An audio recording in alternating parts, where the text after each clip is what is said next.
Hi, I'm Danielle Valiente with Atmosphere Salon, and our topic is how to use spiral hair rods. Spiral hair rods come in all sizes. I've chosen to use a really large one for a bigger curl pattern. And I'm taking quite large sections here. It's going to be directed away from the face. So when you come in with the point it facing down and then just wrap the hair around the rod. Now, when you're working with the smaller spiral rods, the ends tend to stay in the rod a little bit better just by folding the rod.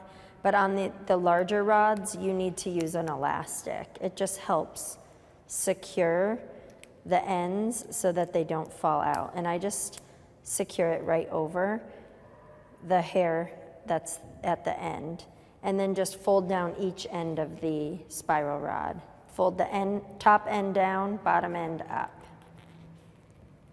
And that'll just hold right in place. I've already pre-wrapped the rest of the head so that I can show you what the finished product would look like. So when you remove the rod, open up the ends and then roll it out. And you can see it creates a nice soft wave. Again, I chose to go with a larger rod because I did not want anything too tight of a curl. I just wanted a soft, loose curl. But this is a really great hair without the use of heat. So these rods are great if you're trying to avoid using heating elements on your hair. And you can see it creates a beautiful curl. Again, tighter section, smaller rod. Bigger curl, bigger section, bigger rod.